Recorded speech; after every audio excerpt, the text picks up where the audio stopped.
Hello everybody. So finally our wait is over. CBSE has declared the term-wise syllabus for class 12, 2021 and 22 session.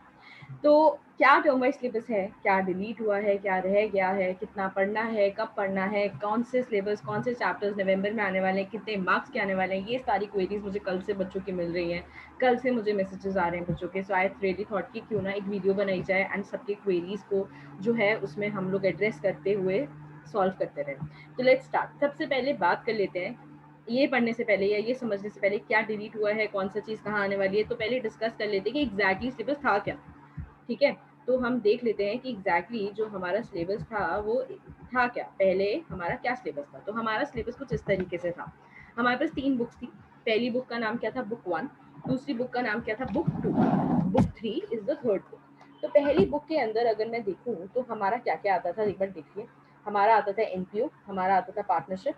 Partnership के अंदर हमारे कुल मिला के ये चैप्टर्स आते थे, 6 चैप्टर्स।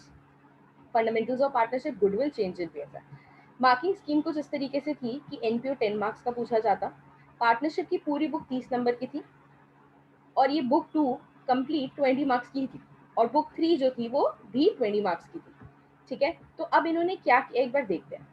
तो मैं आपको बता दूं कि कौन कौन सी चीज़ टर्म 1 में और कौन कौन सी चीज़ टर्म 2 में आई गई है। तो पहला तो टर्म 1 में एमसीक्यू बेस होने वाला है और टर्म 2 में आपका सब्जेक्टिव पेपर होने वाला है। तो जो एनपीओ है उन्होंने टर्म 2 में रखा है।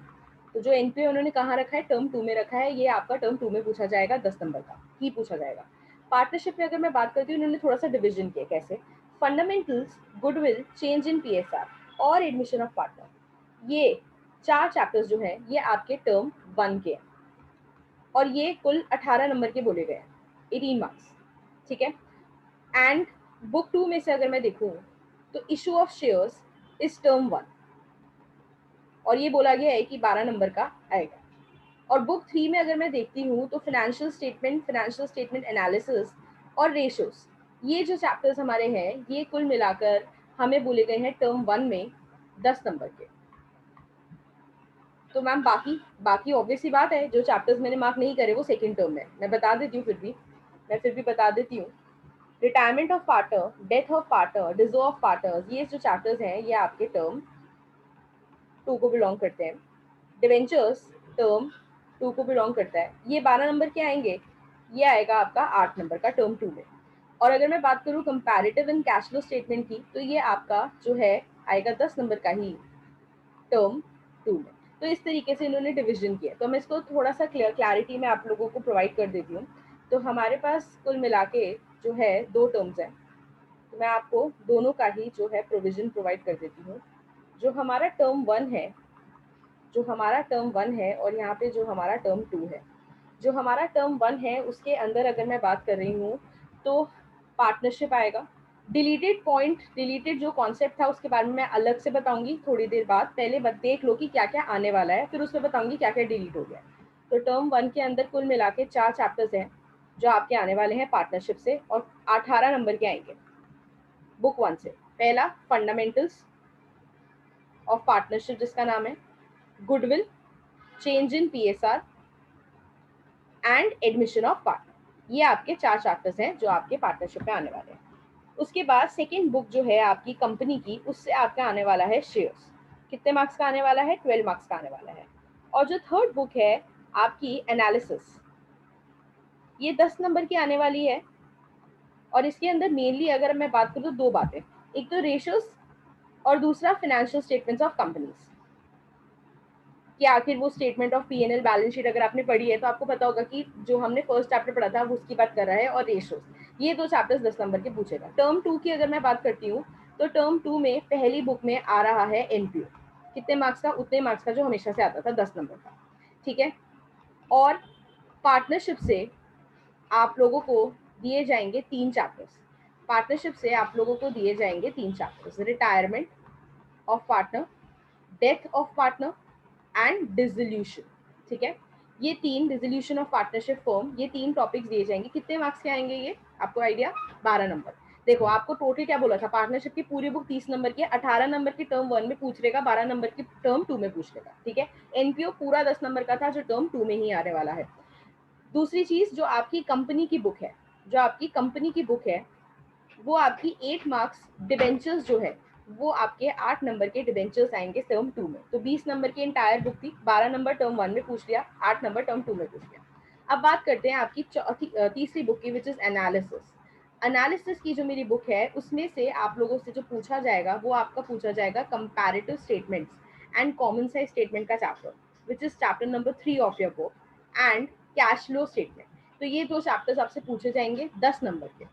तो 20 नंबर की इंटायर बुक थी, 10 नंबर वो टर्म 1 में पूछ रहा है, 10 नंबर वो टर्म 2 में पूछ रहा है। तो एग्जैक्टली जो सीबीएसई ने बोला था ना कि हम 50% सिलेबस टर्म 1 में पूछने वाले और 50% टर्म 2 में पूछने वाले, तो उन्होंने काफी जस्टिस किया है डिवीजन में। तो पूरा मेरे को ऐसा लगता है कि कम इससे ज्यादा जस्टिस नहीं हो सकता था 50% सिलेबस को अकाउंट्स का डिवाइड करने के लिए। तो उन्होंने बहुत अच्छे से 50% सिलेबस डिवाइड किया कि ना टर्म 1 में ज्यादा सिलेबस दिखे ना टर्म 2 में ज्यादा सिलेबस दिखे। तो इस तरीके से उन्होंने वर्कआउट किया।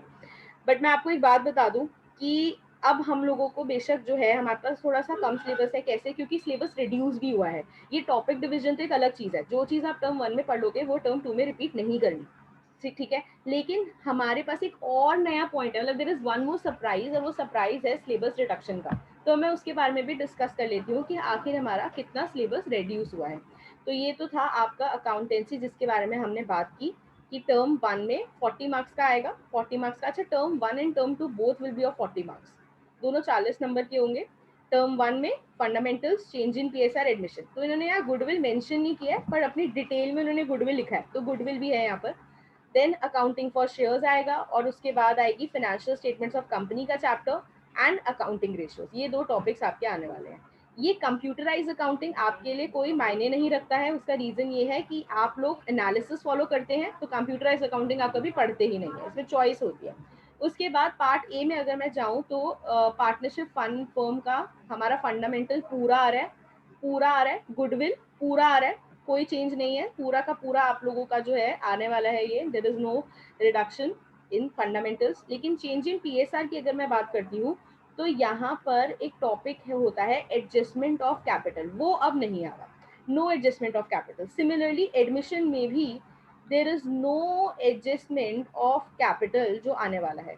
तो एडजस्टमेंट ऑफ कैपिटल नहीं आने वाला है। सिंपल क्वेश्चन जिसके अंदर आपको बैलेंस शीट बनानी होती थी, आप लोगों को रीवैल्यूएशन अकाउंट बनाना होता था, ये सब चीजें आएंगी, पर आप लोगों को एडजस्टमेंट ऑफ कैपिटल नहीं आने वाला है, ये आप बात ध्यान रख लीजिए। उसके बाद शेयर्स में चले तो शेयर्स में ऐसा कोई डिलीशन नहीं है, शेयर्स जितना पहले था उतना ही आज भी आने वाला है, शेयर्स में ऐसा कोई डिलीटेड पार्ट नहीं है। और फाइनेंशियल स्टेटमेंट्स ऑफ कंपनी में भी ऐसा कोई डिलीटेड पार्ट नहीं दिख रहा है, रेशियोज में भी ऐसा कोई डिलीटेड पार्ट नहीं दिख रहा है। तो डिलीटेड कहाँ हुआ है, डिलीशन कहाँ हुआ है? चेंज इन पीएसआर में एडजस्टमेंट ऑफ कैपिटल नहीं आने वाला, एडमिशन में एडजस्टमेंट ऑफ कैपिटल नहीं आने वाला। बाकी आप लोगों का इसमें कुछ भी डिलीटेड नहीं है, सिर्फ admission and change in PSR, ये दो टॉपिक्स है जिसमें सिलेबस डिलीट था, लास्ट ईयर भी इसी में डिलीट हुआ था। उसके बाद जब मैं पार्ट बी में यानी कि टर्म 2 में चलती हूँ, तो मेरा रिटायरमेंट, डिसोल्यूशन, डेथ, एनपीओ आने वाला है, डिबेंचर्स आने वाला है, सीएफएस आने वाला है, और comparative and common size statements आने वाला है। तो उसके बारे में बात कर लेती हूँ। तो बात ऐसी है कि एनपीओ में तो कुछ डिलीटेड नहीं है, ये पहले जितना का आ रहा था 10 नंबर का अभी भी उतने का आ रहा है, एक भी पॉइंट डिलीटेड नहीं है इसमें। रिटायरमेंट में अगर मैं चलती हूँ तो फिर से मेरे को कोई भी तरह का एडजस्टमेंट ऑफ कैपिटल पढ़ने की जरूरत नहीं है, no adjustment of capital is going to be asked in the exam, नहीं आएगा, लास्ट ईयर भी नहीं आएगा। और डेथ की अगर मैं बात करती हूँ तो डेथ में सिर्फ क्या आएगा, आपको डिजीज पार्टनर्स का प्रॉफिट निकालना है, यानी ना ही कैपिटल अकाउंट बनाना है, ना ही बैलेंस शीट बनानी है, कुछ नहीं बनाना, सिर्फ आपको प्रॉफिट निकालना आना चाहिए। तो डेथ तो मतलब ऑलमोस्ट जैसे लास्ट ईयर डेथ हो गई थी इस चैप्टर की, वैसे ही उतना ही उन्होंने यहाँ पे भी किया। लास्ट ईयर जितना डेथ आया था उतना ही इस साल भी आ रहा है, लास्ट ईयर जितना रिटायरमेंट आया था उतना उस साल भी आया आ रहा है, इस साल भी आ रहा है, ठीक है। डिसोल्यूशन की अगर मैं बात करती हूँ तो डिसोल्यूशन में भी ऐसा कुछ मुझे डिलीशन नहीं दिख रहा है, लास्ट ईयर भी जितना आया था उतना ही इस साल आया, नो डिलीशन। तो डिलीशन कहाँ पे आया, रिटायरमेंट में आया, डेथ में आया, एडमिशन में आया, चेंज इन पीएसआर में आया, पार्टनरशिप के। लास्ट ईयर भी ऐसा ही था, लास्ट ईयर भी ऐसा ही था। डिबेंचर्स की अगर मैं बात करती हूँ तो इन्होंने तुमको बताया है इश्यू ऑफ डिबेंचर्स के बारे में। एक और चैप्टर होता है डिबेंचर्स में जिसका नाम होता है रिडम्पशन ऑफ डिबेंचर्स। क्या नाम होता है? रिडम्पशन ऑफ डिबेंचर्स एक जो है टॉपिक का नाम होता है, उसके बारे में यहाँ पे कुछ नहीं लिखा, बट मुझे यहाँ लर्निंग आउटकम्स में दिखा कि there is one thing you should know the meaning of redemption of debentures. तो I think last year redemption of debentures was not there, अभी भी इन्होंने इस बारे में कोई क्लैरिफिकेशन नहीं दिया, तो वी एक्सपेक्ट कि वो भी नहीं होगा। तो इशू ऑफ डिबेंचर्स, डिबेंचर्स के टॉपिक में ये सारे टॉपिक्स आने वाले हैं जो इशू से रिलेटेड है। एक चीज और, टीडीएस का एक कॉन्सेप्ट हुआ करता था, वो उन्होंने हटा दिया। टीडीएस का एक कॉन्सेप्ट हुआ करता था इनकी अकाउंटिंग में, वो इन्होंने हटा दिया। That tax deducted at source is excluded. तो that's a very good thing, बहुत अच्छी बात है। थोड़ा सा अलग सा हुआ करता था तो वो उन्होंने हटा दिया, तो सिलेबस काफ़ी मिनिमाइज कर दिया है। रिडम्पशन के एक भी टॉपिक के बारे में उन्होंने यहाँ लिखा नहीं है। डिबेंचर्स के बारे में लिखा है, तो इशू के बारे में बता रहे हैं। तो मतलब 8 मार्क्स का आपका चैप्टर आने वाला है और वो उसमें ये सब आने वाला है, और जिसमें जो सबसे इंपॉर्टेंट पार्ट या मुश्किल पार्ट हुआ करता था टीडीएस, वो डिलीट करा दिया। So that's a very well thing. तो क्या डिलीट हुआ है? पार्टनरशिप। यहाँ पे डिबेंचर से मुझे दिख रहा है कि रिडम्पशन के बारे में बात नहीं की गई, टीडीएस का पॉइंट डिलीट कर दिया गया। और बाकी कंपैरेटिव कॉमन साइज स्टेटमेंट में no deletion, and cash flow statement में भी देयर इज नो डिलीशन। तो डिलीशन उतना ही हुआ है जितना हमारा लास्ट ईयर था। कंप्यूटराइज अकाउंटिंग आप लोगों के लिए वैलिड नहीं है, तो डिलीशन आपका उतना ही हुआ है जितना लास्ट ईयर हुआ था। डिलीशन कहाँ कहाँ हुआ है मैं आपको बता देती हूँ। एडमिशन में डिलीशन हुआ है, चेंज इन पीएसआर में, रिटायरमेंट में, डेथ में, ये 4 टॉपिक्स में डिलीशन हुआ है।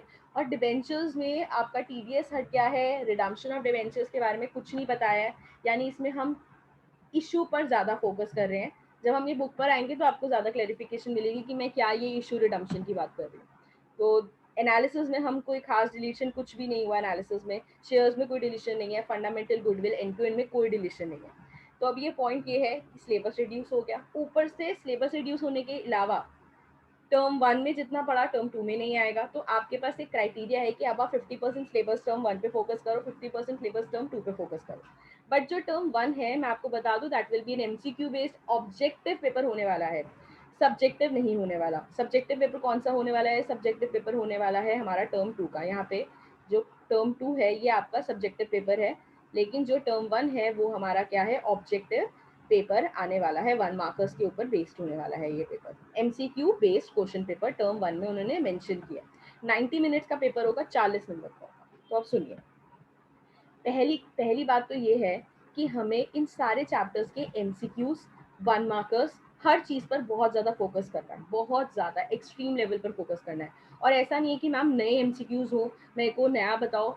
पिछले साल जो 1 मार्कर्स आपके जितने भी आज तक पिछले 10 सालों में जितने भी इन चैप्टर में से 1 मार्कर्स बने हैं, अब पहले एमसीक्यूज नहीं होते थे, पहले 1 मार्कर्स आया करते, तो हमें वो भी पढ़ना है क्योंकि वो भी एमसीक्यू की फॉर्म में आ सकता है। दिस इज वन थिंग कि हमें इन चैप्टर्स के बहुत सारे एमसीक्यूज फिलअप जो है वो डिस्कस करने। This is one thing. The second thing is time management.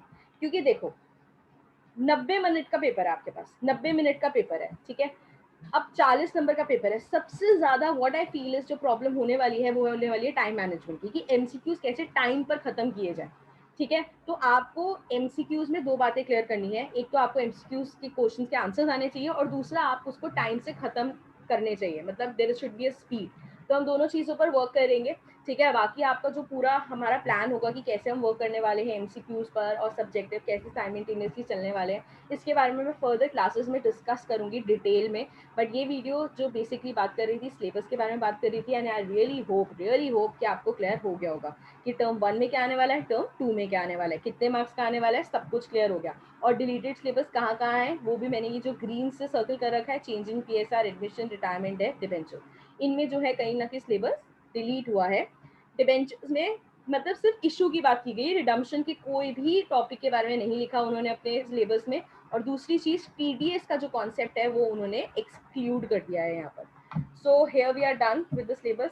Still अगर आपकी कोई भी क्वेरीज होती है किसी भी चीज़ के रिगार्डिंग, तो आप मुझे जो है ज़रूर ज़रूर ज़रूर मैसेज कर सकते हैं और पूछ सकते हैं अपनी query. Thank you very much.